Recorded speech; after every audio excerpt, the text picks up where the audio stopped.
Welcome to the upcoming November games list. Some of the big games, some of the small games, some of the interesting games, some games that just surprised me. I want to know yours. Leave them in the comments. Without further ado, let's begin. Where Winds Meet. This comes out November 14th for PC and PS5. So this game, Where Winds Meet, is an open-world third-person action RPG. It's by Everstone Studios, set in the 5 Dynasties and 10 Kingdoms period of ancient China, which, if you skipped history class, was basically the Middle Ages' chaotic cousin. It also looks to be every bit parts of Neo, Black Myth, and Ghost of Yotai mixed together. It's part Kung Fu epic, part Identity Crisis Simulator, and part Holy Crap, Did I Just Surf a Gust of Wind Up a Cliff game, which I don't think there's a game like that, but if there was, this would be part of it.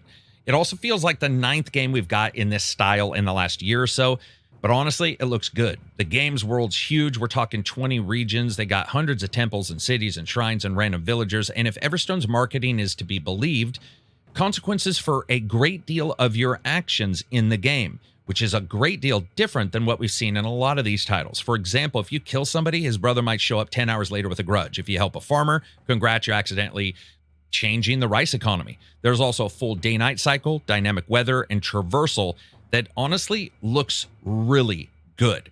Now, the combat system also looks excellent, and it's really over the top. You can fight with swords and spears, dual blades, fans, umbrellas, and mystical kung fu nonsenses. You've got like lion roar shockwaves. It's all about style and over the top and pretending you're in a 1990s Hong Kong action flick. What I like here about this, though, progression is totally freeform, and they promise no plus 10 strength nonsense. You learn by studying from scrolls, training under masters, or founding your own martial arts school, because apparently, yeah, you're that good.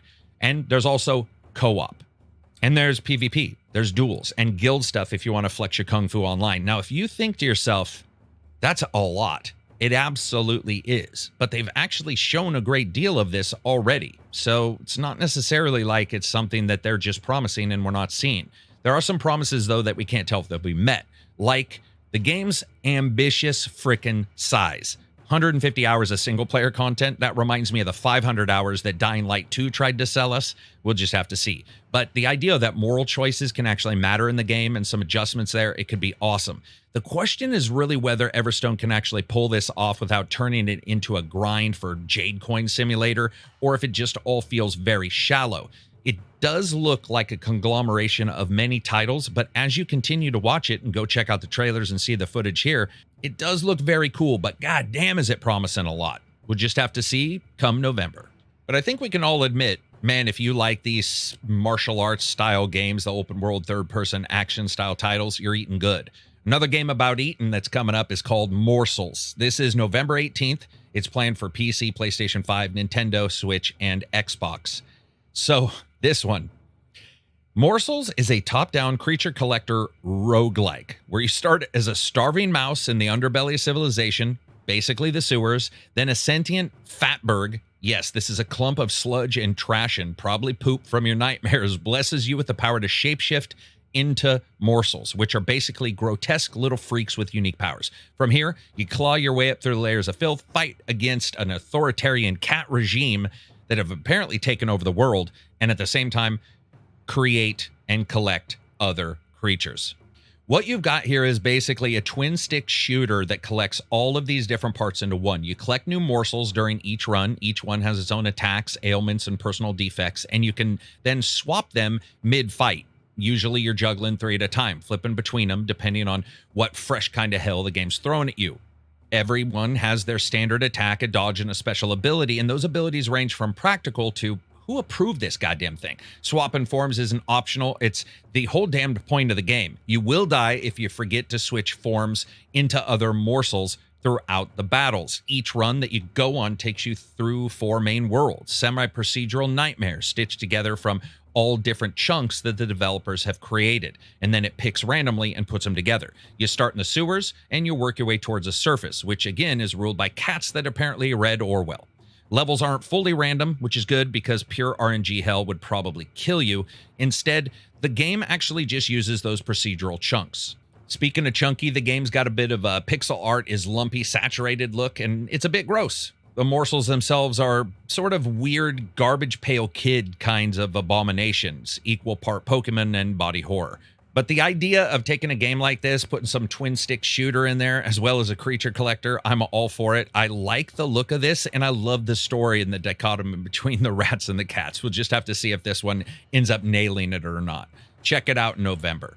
Next up, that isn't DLC, but it is something that's sort of like that because it's a remastering at a cheaper price than the original came out at, and that's Siberia Remastered. This is a modern remastered version of the original game. This is developed by Virtually Z Gaming, and it's coming out November 6th. This is for PC on Steam, PlayStation 5, and Xbox X and S. This remaster sort of seeks to retain the soul and story of the original while updating a great deal of the visuals, the control, and certain puzzles to meet contemporary standards, such as making any goddamn lick of sense. The environments have been completely rebuilt in 3D with enhanced art direction. Character models are redesigned, and the interface and navigation have definitely been modernized, and that's why I like this. I originally liked this title, and I was sort of excited to see this one actually get a remaster or remake. Additional enhancements are also redesigned mechanical puzzles to just improve the way everything feels. There's also going to be a physical edition of this that's planned at a later time. But what is it? So if you missed the original game, this was back in 2002. It was a gorgeously weird little game about a character, Kate Walker, a New York lawyer who went to close a deal in a sleepy alpine town and accidentally embarked on a cross-country pilgrimage of self-discovery, steampunk robots, and just gentle existential dread. And again, hopefully better puzzles. Turn a crank, then pull a lever, and suddenly a statue's fallen penis ends up regrowing. Okay, that puzzle may not actually have been in the game, but seriously, Siberia is solidly from a time when Moon logic was ripping through all the games. 6 to 7 logic steps at best, away from what made sense. And the developers have sworn up and down that while the story, the dialogue, and the signature over-the-top melancholy meets mechanical vibe are untouched, the improvements to UI, navigation, camera, and animation seem to really make this a title that feels a lot more current than, well, 2002. Also, the team released a before and after trailer to show off the facelift side-by-side shots that make the original actually look like it was rendered on a friggin' toaster. Honestly, I'm stoked for it, and the video looked damn good. As you play as Kate Walker, you move around a 3D game world and just take on these quests and continually end up exploring and interacting with different strange-ass creatures. I have looked into this, and it looks like it's actually fixing up and cleaning up a lot of the voice acting from the original game versus being re-recorded, but I'm not 100% sure on that. This kind of remaster is actually a tightrope act. It's quite difficult. Change too much and the purists riot. Change too little and the modern players bounce after like 10 minutes. But in the same way that I've enjoyed other remakes of these older, more exploratory games that were rough but just damned cool, even if they've always felt like they needed a system that was 3 times as powerful, this one hopefully does not. And what I've seen of the graphics and the improved just overall environment as a whole, it looks awesome. Another game that looks awesome is Into the Grid. This comes out early access on November 10th, and yeah, I know I don't always do these, but Into the Grid is what happens when somebody plays Slay the Spire and watches Ghost in the Shell one too many times and says, yeah, there aren't enough deck builders in the game. Honestly, that part probably not true. It's the debut project from Flatline Studios, which is a small international team, basically a hacker cell with a Steam page, and it's rolling again into early access November 10th. It's cyberpunk, it's deck building, it's roguelike, and it's neon. It's everything that would have made a 2003 Deviant Art kid ascend to Nirvana. But I will point out one thing. While deck builders have become so prevalent, they need like 5 genres to describe them, like death metal fans on a dying website arguing over every guitar chord. I'm bringing this up because it looks phenomenal. And honestly, the demo played insanely well. So Into the Grid, you play as a hacker, or here a driver, jacking into a virtual labyrinth called the Grid. All stuff that we've seen or heard before. The story lives somewhere between Neuromancer and Slay the Spire. Flatline has also, though, been doing what a little bit Paradox did, where they're deep diving into lore as well as behind the scenes, because this to them is the first in a series of games and their overall narrative universe called 2112. The core loop is pretty goddamn familiar, but it's a bit juiced up. So you build a deck of programs. These are your cards, each representing hacks, defenses, viruses, and cyber kung fu madness. Battles are turn-based, card-driven, and apparently pretty light on RNG. They've stated a couple times that a lot of this game is really going to end up hinging on success and failure being absolutely up to the player and much less the exact cards you draw, and there's a reason why. Into the Grid has a twist here, and it's a second system called commands. These are special abilities powered by Vim, or virtual memory. Every card you play generates Vim, which you then spin to unleash commands, kind of like hacking supers that let you bend fights into your favor. So even shitty cards like a +40 or underwater golf game feeds that machine just a little bit. Map traversal is a whole other beast here. You move across a dynamically generated grid. It's part board game, part dungeon crawl. You pick paths, manage resources, and pray the next node isn't a death trap. You can die from bad map choices, not just bad decks, and you have to pay attention to what's going on around you a bit more than maybe a lot of other games in this genre. At launch, there are 2 characters to play. The Stray Dog, which is a character focused on the game's use of keywords that are feral and grit, meaning fighting dirty, hard, and not always very elegant. The other is Darwin, the Maker, focused on scripts, augments, and discard synergies character. He's the tech nerd archetype. He wins fights like that time in Tile Rummy where you switch 50 tiles on the board and ended up winning because no one in their right friggin' mind wanted to try to put them all back again. Visually, Into the Grid also leans pretty hard into that retro, futuristic, cyberpunk aesthetic. Sharp, blues, digital decay style of look. Their art style walks that line between a bit of hacker fantasy and terminal anxiety, consistently giving that weird feeling of everything being just artificial enough, but at the same time interesting that you want to continue. It's a bit sleek without trying too hard to be cool. Here's a gamble, though. Into the Grid wants to be a deck builder and a dungeon crawler and a cyberpunk story sim all at once. That's a lot of hats for a small team, and 2 of those are so choked with examples of both good and bad games that rising above that static is goddamn hard, especially hard to pull it off well and become that next darling. Miss the balance, and it's just friggin' Tron the spreadsheet. All that being said, what I've seen in some of the gameplay, wicked. As a huge fan of the genre, not necessarily card deck builders, but cyberpunk, and looking at this, I found myself a lot more interested in this game than I expected, so that's why it's on here. Next up, Goodnight Universe. So this game, that's all I can say. This game. It comes out November 11th. It comes out on Steam, PlayStation 5, Xbox X and S, Nintendo Switch 1 and 2. It's a game about a baby with telekinesis. So if you were ever unfortunate enough to watch the old Twilight Zone movie with that one kid who had the special powers, you know how bad that turned out? And he was at least able to talk and think for himself. Now, this is a baby who can somewhat think, but still, it's a baby. Part infant, part cosmic anomaly, part emotional wrecking ball with telekinetic mood swings. It's the kind of premise that makes you stop mid-scroll and go, wait, what now? You play as an infant discovering what your cries can do in the game world. And what they can do is bend reality, and your feelings might literally warp space-time. Your goals aren't about saving the world. They're about getting your parents to love you while dodging a shady tech conglomerate that wants to monetize your brainwaves. It's equal parts sci-fi surrealism and quiet domestic tragedy. Now, if you remember, there was a game called Before Your Eyes and how it made you cry because blinking advanced time. That's this, except now you're a baby and you use a webcam or a console camera input as the controller. The game reads your expressions, gaze, attention, maybe even micro movements to drive your overall psychic interactions. You're not just clicking buttons. It's experimental as hell and teeters on that line, I think, between immersive breakthrough and just, oh my God, this is a gimmick like Kinect 3.0 instead of 2.0. Thankfully, there is also, though, a standard fallback for a normal controller input if that's the way you want to play it. But let's be honest, at least for a bit, we're all going to try that webcam version.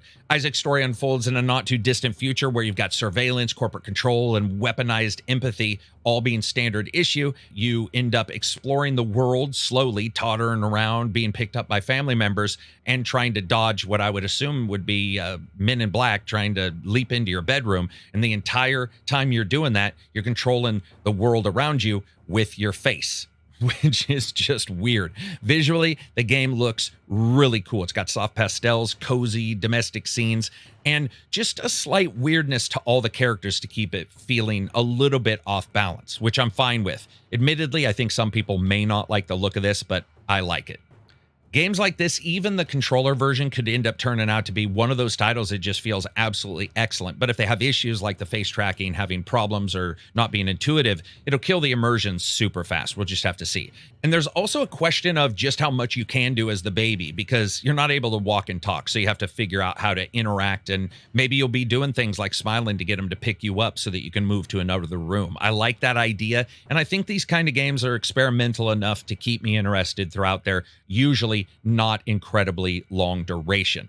Honestly, I absolutely hope that Nightstream nails this because I would love to jump into a game world like this. Telekinetic, baby, count me in, at least for checking it out day one and making sure my webcam's cleaned off because it's been ages since I used a friggin' webcam. Only beards, KARAK-ACG.com. Just joking. Next up, Anno. This is coming out November 13th. It's coming out for the PC, PlayStation, and Xbox Series S and X.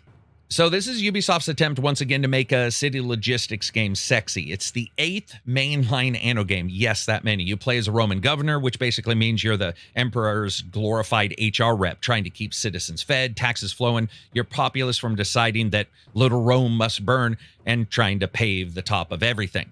The setup, you pick your poison. You can start in one city, which is the Imperial Heartland, where the roads are paved with bureaucracy and steeped in history, or a foggy Celtic backwater where people probably look at dirt roads and immediately throw a child into the sun to stop the demons. Each province plays differently. One's a comfy Empire core tutorial zone, and the other's absolutely a wild frontier, and convincing the locals that maybe being conquered isn't that bad, even as you drop a desperate housewife-sized mansion into the center of town while yelling, "I'm just like you." Ubisoft has sworn that it's not just another title with bigger numbers, shinier roofs kind of sequel. For starters, you can build diagonally now. Yeah. After decades of grid-based oppression, your roads can finally zigzag. But the idea that you can finally build diagonally is awesome. And how do I know? Because I played this already. I got to play a shit ton of the preview. My time with the game had some pleasant surprises too. The new influence zones, these are systems, and I mean buildings, actually affecting nearby structures. So if you place a fishery next to a tavern and suddenly 2 a.m. late night fishy smell in a dive bar starts to make a bit of sense. Watching the buildings around you to make sure that some buildings that holds the wicked supernatural power of fire to clay some pots doesn't light half the goddamn countryside on fire. I got to actually control that and look around at it, and I love the idea. It's something that we have seen in some games, but it wasn't here, and it works quite well. Now, the game's still got combat, but remember, the Anno games are never really necessarily super deep. You can raise legions, defend the cities, and even go poke at some neighbors. Just don't expect total war. Now, I had fun trying to balance the worker types as well, because as each home is influenced and continues to exist, it gets influence and can change from a lower class to a middle class space. Each building type in the game also has requirements for characters of those different types. Here, you consistently have to identify which type of worker you want. Change the building to the next up level worker, and you end up losing a basic level worker. Now, let's be goddamn honest. At its heart, it's still peak Anno. You build, you trade, you cry when your grain economy collapses because you forgot to account for fucking donkey fuel or whatever it is that runs one of the 7 parts in the conga line of supplies you built so that you can make some clay pots to sell to the guy beside you so you can trade for some lumber. It is still that kind of game. But I like that. The difference here is that Anno's about that city and region where games like Civ are about, well, the people and the civilizations. And in that way, even with what I played of Anno, it seems tightly aimed at doing pretty much exactly what it's supposed to do within its space and not spreading out too wide. As you rise up into political issues, sure, you've got some deep choices, but they never rub up against massive countrywide edicts like some of the other games. A unique focus for fans who don't always want to figure out how to get from spears to 60-year lifespans to rocket ships in a 100-hour marathon. I like it for that. I've liked some of the past games, haven't loved all of them, but I'm excited for this one. Another game I'm excited for, or actually 2, I'll just mention briefly, Yakuza Kiwami 1 and 2, jumping in on the Switch 2. And really, it's a double dragon of sorts, bundled in marketing like the 2-for-1 crime buffet. Sega has insisted this is not a lazy port, but they are calling it enhanced. So expect maybe higher frame rates, better lighting, possibly better textures. We'll just have to see once it gets into our hands. Punching some men dressed as babies on a handheld machine that can actually display it, that's going to be awesome. Maybe not so much the Switch 1 versions, but hey, we can hope. Again, November 13th from Sega. Next up, Call of Duty Black Ops 7. The annual November holiday tradition where Activision pops open the champagne. Treyarch is cranking out another paranoia-laced fever dream about mind control, but this time with a ton of maps, changes, and improvements in the past gameplay. You got some changes to zombies, and, of course, Rocky's son from Rocky Balboa all growed up and facing down a creepy paranoia-filled terror with up to 4 players in co-op. It drops November 14th for PS4, PS5, Xbox One, Series X and S, and, as obviously expected, PC. So the setting jumps forward to the year 2035, which, if the series math still checks out, that means you're now 40 years past Black Ops 6 and deep into the timeline where drones, cyber soldiers, and brainwashing are just probably parts of everyday life. You play as David Mason, back from Black Ops 2 retirement homes, and chasing around a longtime nemesis. Also, think of this. 22 Call of Duty series, the 7th Black Ops game, and it takes place after Black Ops 2. That's sort of a mind screw.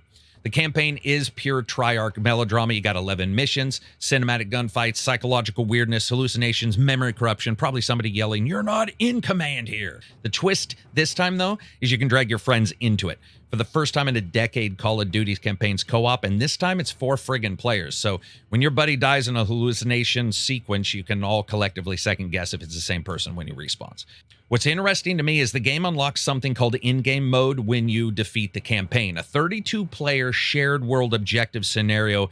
You bring your campaign gear, complete your time missions, and apparently permanently losing some of that gear's on the table. Nothing screams fun weekend like losing your loadout to an exploding drone after 40 minutes of sweaty teamwork. We'll just have to see how that one works out. Don't necessarily think that's super exciting to me, but the actual gameplay in the campaign looked good. The co-op and just overall, the Black Mirror style of worldview that these deliver is awesome. During the beta, they also introduced open matchmaking, which is basically a playlist of reduced skill-based matchmaking. So it turns that down a little bit. A lot of players loved it, shockingly, so they're making it the default. And of course, you've also got zombies. They're back, round-based, batshit crazy, still tied to the dark, weird saga. Treyarch promises bigger maps, denser maps, shared progression, and modular augments. If history holds, you'll spend the first month figuring out the Easter egg while some streamer solves it in 12 hours and calls it out.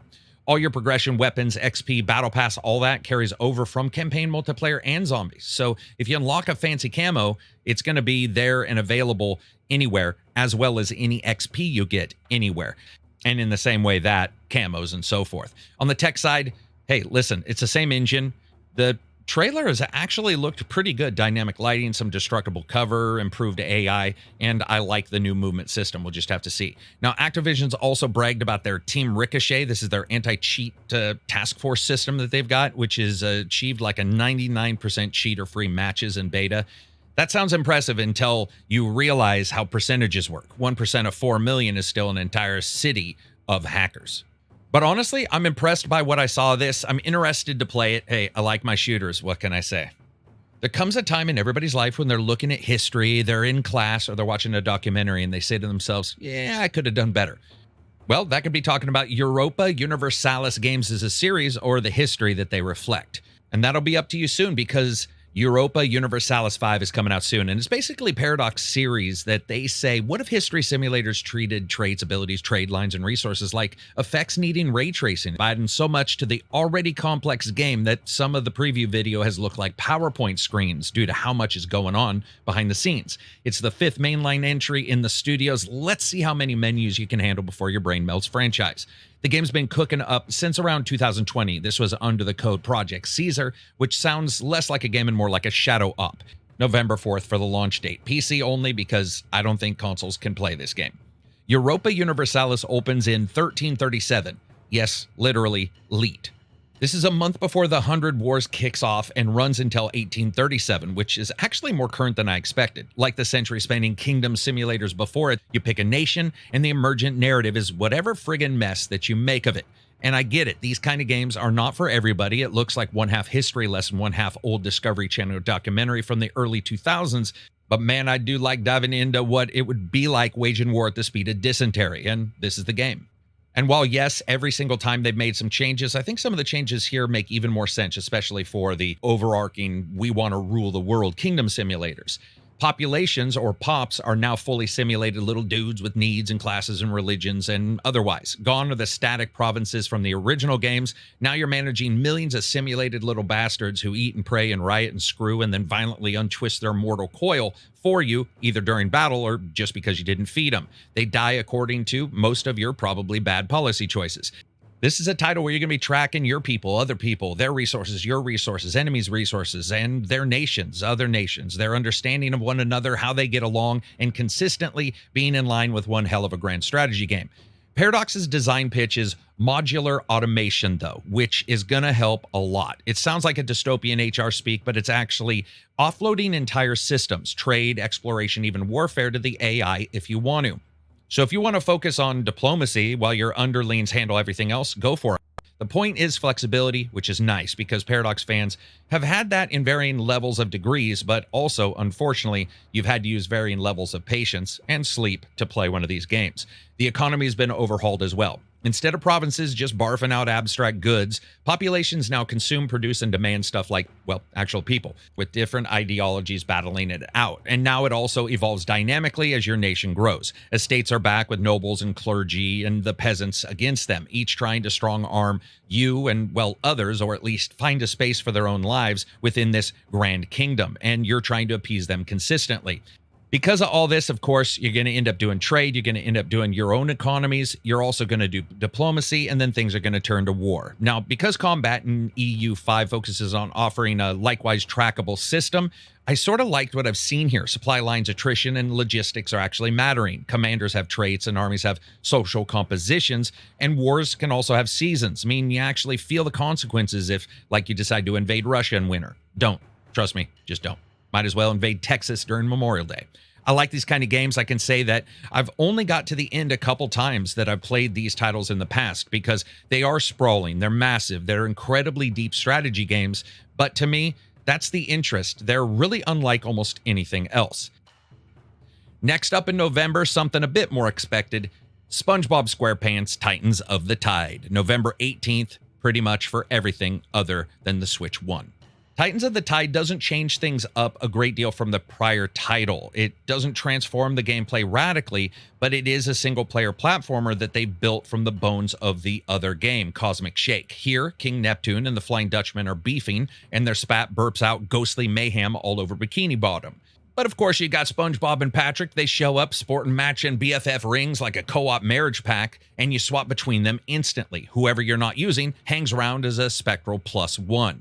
The hub world itself is a Krabby Patty, and you travel all over the world from Neptune's Palace, Mount Bikini, and more. Mechanically, it's a straight-up 3D platformer. You got your jumping, your climbing, your sliding, collecting, and exploring, and some new changes, as I said before, that means you will at least get to sort of test the physical limits of a starfish.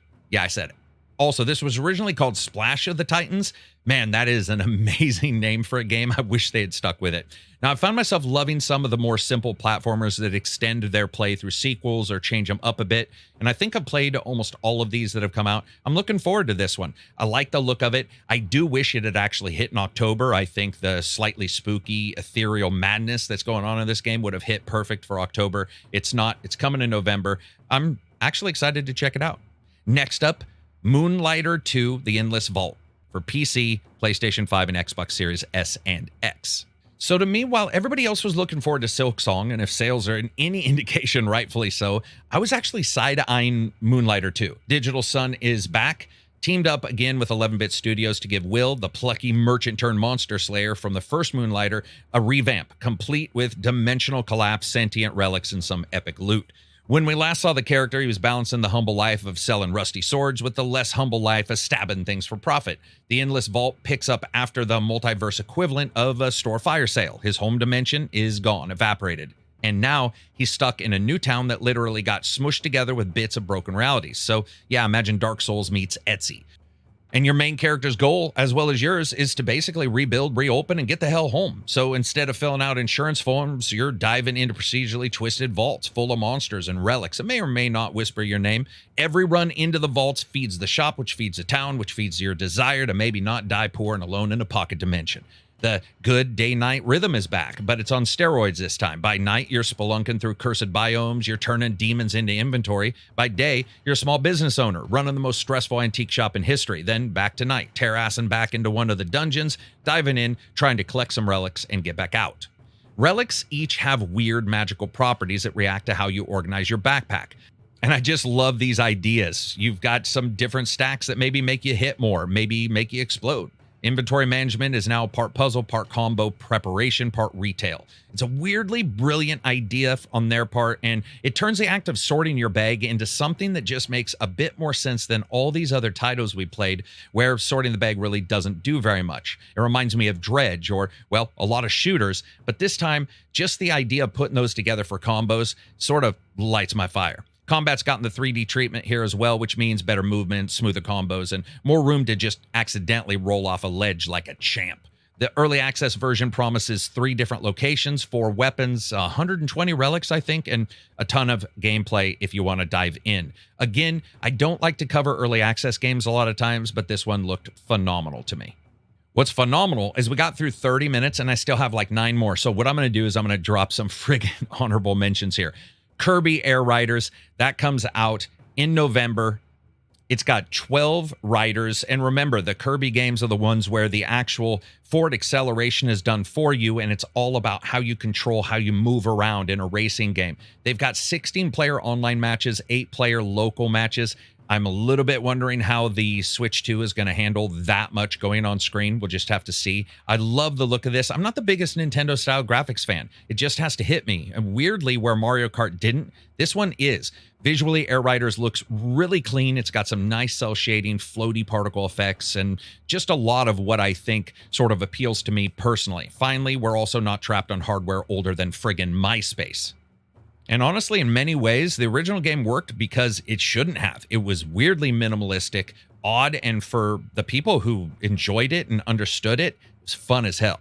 Next up, a game that might be fun as hell, and it might just be pure hell, but I'm still interested in it, is Deadpool VR. Now, the reason why I'm interested in this is because Neil Patrick Harris is voicing Deadpool, and honestly, I don't see that guy just picking up a project for no reason. Pretty sure he's hosted the Oscars a dozen times, maybe not a dozen, maybe just once, but he was there. He's a good actor. He's got his jobs cut out for him, so the idea of jumping into a VR game just seems, well, sort of weirdly ambiguous, but I want to jump in. I love that guy. I like VR. I hope this does well. Again, Marvel Deadpool VR. I can't believe I'm saying it out loud, but it's a title coming in November as well. Now, there are a bunch more, a ton that I've missed. This was a massive month, an unbelievable month when it comes down to titles that maybe won't just absolutely bake your bacon, but look awesome and maybe appeal to you. Also, I'm sure I didn't get to all of them, so I'd love for you guys to post the ones that I didn't get to that you like. I'm sure somebody's going to be like, but he didn't get to this. Yeah.